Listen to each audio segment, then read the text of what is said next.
The Telltale Heart by Edgar Allan Poe. True. Nervous.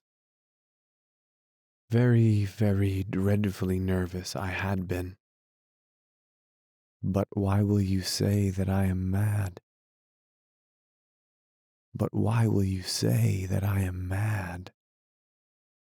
The disease had sharpened my senses, not destroyed, not dulled them. Above all was the sense of hearing accurate. I heard all things in the heaven and in the earth. I heard many things in hell. How then am I mad? Hearken, and observe how healthily, how calmly I can tell you the whole story. It is impossible to say how first the idea entered my brain, but once conceived it haunted me day and night. Object there was none, passion there was none. I loved the old man. He had never wronged me. He had never given me insult. For his gold I had no desire. I think it was his eye. Yes, it was this. One of his eyes resembled that of a vulture, a pale blue eye with a film over it. Whenever it fell upon me, my blood ran cold. And so by degrees, very gradually, I made up my mind to take the life of the old man, and thus rid myself of the eye forever. Now this is the point. You fancy me mad. Madmen know nothing, but you should have seen me. You should have seen how wisely I proceeded, with what caution, with what foresight, with what dissimulation I went to work. I was never kinder to the old man than during the whole week before I killed him. And every night, about midnight, I turned the latch of his door and opened it oh so gently. And then when I had made an opening sufficient for my head, I put in a dark lantern all closed so that no light shone out. And then I thrust in my head. Oh, you would have laughed to see how cunningly I thrust it in. I moved it slowly, very, very slowly, so that I might not disturb the old man's sleep. It took me an hour to place my whole head within the opening so far that I could see him as he lay upon his bed. Would a madman have been so wise as this? And then when my head was well in the room, I undid the lantern cautiously. Oh, so cautiously, for the hinges creaked. I undid it just so much that a single thin ray fell upon the vulture eye, and this I did for 7 long nights, every night just at midnight. But I found the eye always closed, and so it was impossible to do the work, for it was not the old man who vexed me, but his evil eye. And every morning when the day broke, I went boldly into the chamber and spoke courageously to him, calling him by name in a hearty tone, and inquiring how he had passed the night. So you see he would have been a very profound old man indeed to suspect that every night just at 12 I looked in upon him while he slept. Upon the 8th night I was more than usually cautious in opening the door. A watch's minute hand moves more quickly than did mine. Never before that night had I felt the extent of my own powers, of my sagacity. I could scarcely contain my feelings of triumph. To think that there I was, opening the door little by little, and he not even to dream of my secret deeds or thoughts. I fairly chuckled at the idea.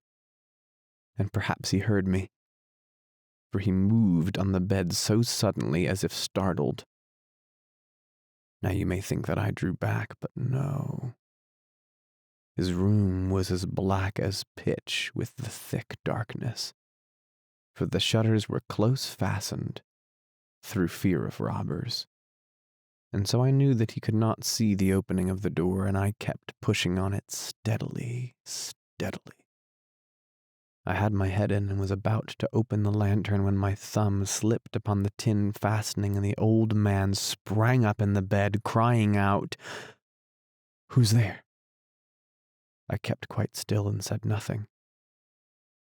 For a whole hour I did not move a muscle, and in the meantime I did not hear him lie down.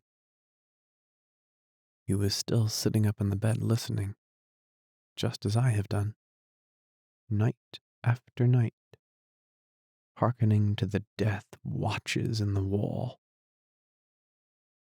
Presently I heard a slight groan, and I knew it was the groan of a mortal terror. It was not a groan of pain or grief, oh no. It was the low, stifled sound that arises from the bottom of the soul when overcharged with awe. I knew the sound well. Many a night, just at midnight, when all the world slept, it has welled up from my own bosom, deepening, with its dreadful echo, the terrors that distracted me. I knew what the old man felt and pitied him, although I chuckled at heart. I knew that he had been lying awake ever since the first slight noise when he had turned in the bed. His fears had been ever since growing upon him. He had been trying to fancy them causeless, but could not. He had been saying to himself, "It is nothing but the wind in the chimney. It is only a mouse crossing the floor," or "It is merely a cricket which has made a single chirp." Yes, he has been trying to comfort himself with these suppositions, but he had found all in vain. All in vain, because death, in approaching him, had stalked with his black shadow before him and enveloped the victim. And it was the mournful influence of the unperceived shadow that caused him to feel, although he neither saw nor heard, to feel the presence of my head within the room. When I had waited a long time very patiently without hearing him lie down, I resolved to open a very, very little crevice in the lantern. So I opened it. You cannot imagine how stealthily, until at length a single dim ray, like the thread of a spider, shot from out the crevice and fell upon the vulture eye. It was open, wide, wide open, and I grew furious as I gazed upon it. I saw it with perfect distinctness, all a dull blue with a hideous veil over it that chilled the very marrow in my bones. But I could see nothing else of the old man's face or person, for I had directed the ray as if by instinct precisely upon the damned spot. And now have I not told you that what you mistake for madness is but over-acuteness of the senses? Now I say, there came to my ears a low, dull, quick sound such as a watch makes when enveloped in cotton. I knew that sound well, too. It was the beating of the old man's heart. It increased my fury as the beating of a drum stimulates the soldier into courage. But even yet I refrained and kept still. I scarcely breathed. I held the lantern motionless. I tried how steadily I could maintain the ray upon the eye. Meantime, the hellish tattoo of the heart increased. It grew quicker and louder every instant. The old man's terror must have been extreme. It grew louder. I say louder every moment. Do you mark me well? I have told you that I am nervous, so I am. And now, at the dead hour of the night, amid the dreadful silence of that old house, so strange a noise as this excited me to uncontrollable terror. Yet for some minutes longer I refrained and stood still, but the beating grew louder, louder. I thought the heart must burst. And now a new anxiety seized me. The sound would be heard by a neighbor. The old man's hour had come. With a loud yell, I threw open the lantern and leapt into the room. He shrieked once only. In an instant, I dragged him to the floor and pulled the heavy bed over him. I then smiled gaily to find the deed so far done. But for many minutes the heart beat on with a muffled sound. This, however, did not vex me. It would not be heard through the wall. At length it ceased. The old man was dead. I removed the bed and examined the corpse. Yes, he was stone dead. I placed my hand upon the heart and held it there many minutes. There was no pulsation. He was stone dead. His eye would trouble me no more. If still you think me mad, you will think so no longer when I describe the wise precautions I took for the concealment of the body. The night waned, and I worked hastily but in silence. First of all, I dismembered the corpse. I cut off the head and the arms and the legs. I then took up 3 planks from the flooring of the chamber and deposited all between the scantlings. I then replaced the boards, so cleverly, so cunningly that no human eye, not even his, could have detected anything wrong. There was nothing to wash out, no stain of any kind, no blood spot whatever. I had been too wary for that. A tub had caught all. Ha, ha. When I had made an end of these labors, it was 4 o'clock, still dark as midnight. As the bell sounded the hour, there came a knocking at the street door. I went down to open it with a light heart, for what had I now to fear? There entered 3 men, who introduced themselves with perfect suavity as officers of the police. A shriek had been heard by a neighbor during the night. Suspicion of foul play had been aroused. Information had been lodged at the police office, and they, the officers, had been deputed to search the premises. I smiled. For what had I to fear? I bade the gentleman welcome. The shriek, I said, was my own in a dream. The old man I mentioned was absent in the country. I took my visitors all over the house. I bade them search well. I led them at length to his chamber. I showed them his treasures secure, undisturbed. In the enthusiasm of my confidence, I brought chairs into the room and desired them here to rest from their fatigues, while I myself, in the wild audacity of my perfect triumph, placed my own seat upon the very spot beneath which reposed the corpse of the victim. The officers were satisfied. My manner had convinced them. I was singularly at ease. They sat, and while I answered cheerily, they chatted of familiar things. But ere long I felt myself getting pale and wished them gone.